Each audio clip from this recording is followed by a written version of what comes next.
impressive answer to put 1,000 questions. But the cherry on top.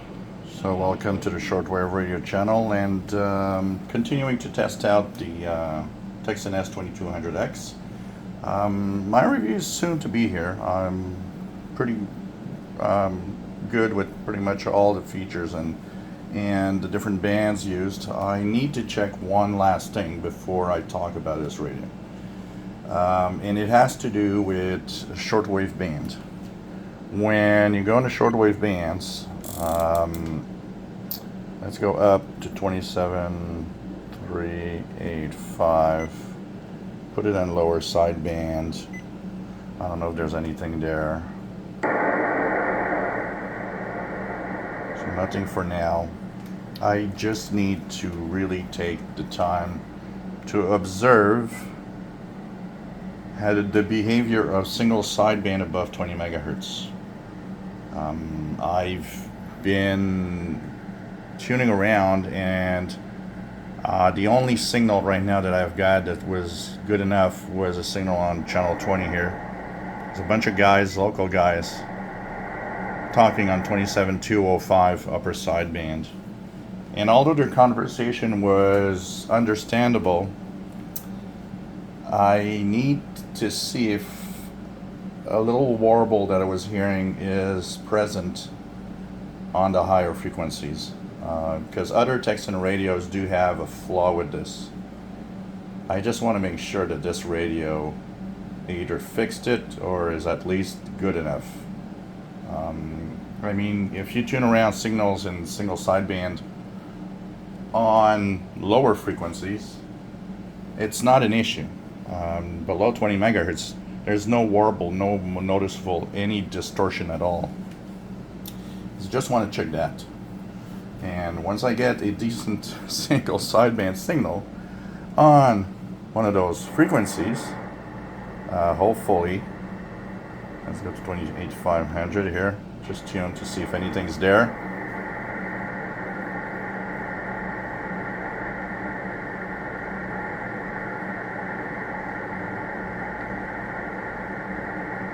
There's really nothing interesting there right now. So, you know, the upper frequencies are not the greatest time. If it would be winter, 10 meters would be full of signals. In the summer, it's more of a difficult occurrence. Happens when there's sporadic keyskip more.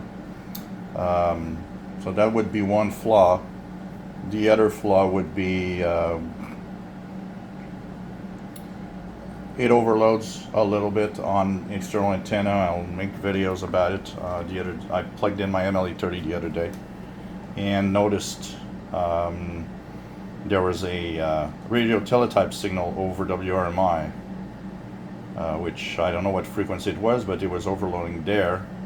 I also tried with the end-fed antenna, make sure that it's not a spurious signal from the MLE30, and just in case. I did get a little bit of overloading.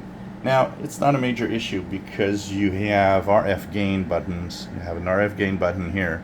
You can lower sensitivity.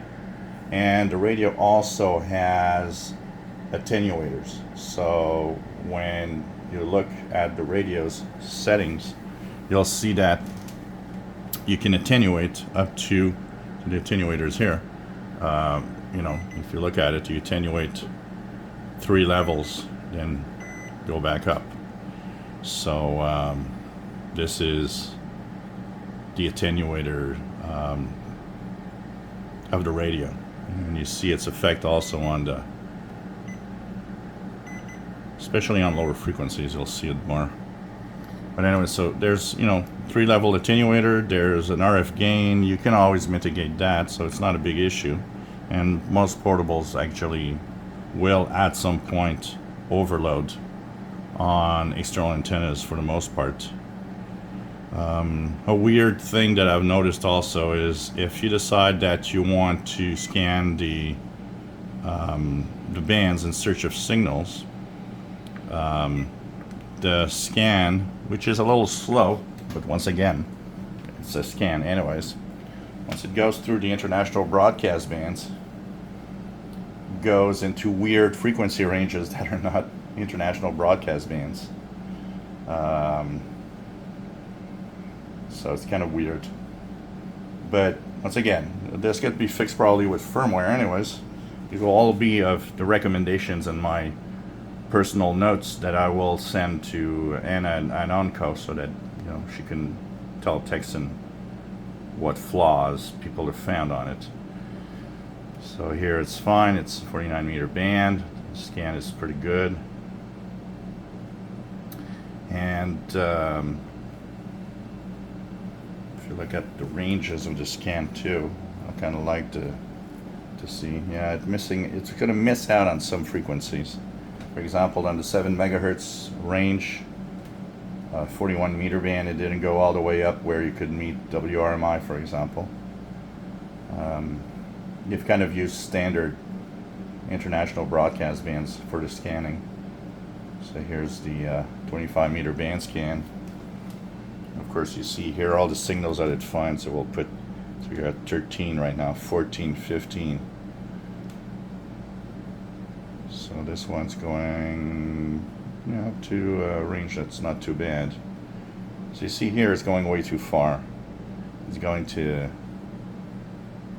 12,600. Wow, this is a range where you don't really need to be scanning for sure. And actually it doesn't jump here. It's kind of not jumping over this space between the international broadcast bands. Just kind of weird. So the scan is a little bizarre. Scanning ranges that you don't need to. And here it goes at 14.5, which is weird too. It should go and jump at 15,000 for WWV and then go up for 19 meter band.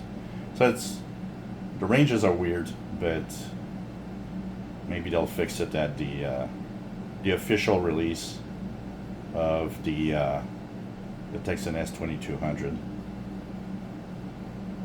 So these are a few little things that I've noticed. The RF gain is kind of a little fast. If you go down just about 25%, that's where 80% of the RF gain is. Past about 25-30% of rotation, the RF gain has very little effect. So it's kind of all jammed in the first 30% of the rotation. It's kind of weird. But these are not big flaws that I care about that much. It works, and you just have to learn. No radio is perfect, and it will never be perfect. Definitely. So here's another going here, 21 megahertz. It's kind of a weird tuning when you scan for channels. For the rest, the sound, a lot of you have heard the sound. The sound is pretty good. And audio is good. A lot of people have been talking, well, it seems a little muffled because the treble was on max and so on. Remember that for some of the stations, I use the bandwidths, and the bandwidths, my favorite bandwidth is 5 kilohertz. So when I tune AM, I use 5, but you could use 6, which makes things a little more higher pitched. So when you use the 6, it's not as muffled as when you use the They would rather encourage promiscuity.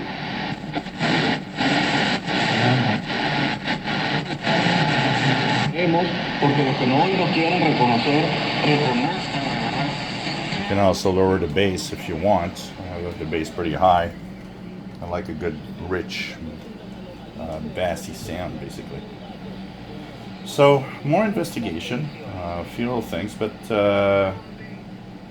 it is still a really huge improvement compared to the original. I mean, this thing is nice. A lot of people have commented on the color, so thanks you guys for answering.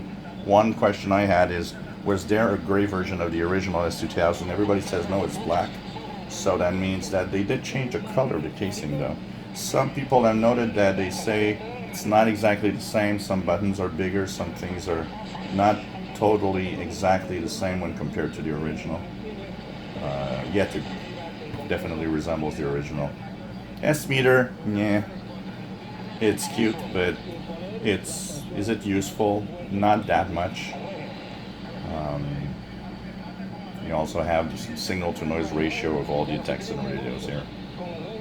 So more investigation, and I would say that probably within 24 hours of today, Monday, July 29th, we're going to see a review, a full review that I'll put online. Tonight I'm going to be on medium wave, make videos.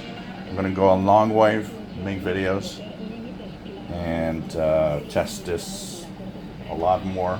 I want to try for the Navtex transmissions. Hopefully conditions going to hold.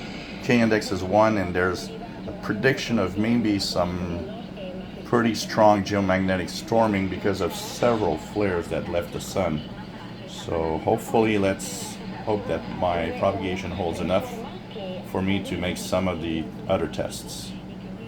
So some of the personal observations for now, and look for my review coming up very soon. Thanks everybody for telling me you love my videos and you love all the time that I'm spending in explaining things. Don't forget, my PayPal is in the description below if you'd like to give a donation, or through the channel, clicking on the button for the donation on the bottom of the video. And remember, anybody that donates is going to be included in the next Zoom meeting in around mid-September. If you enjoy my videos, please subscribe, give us a thumbs up. Thank you for watching.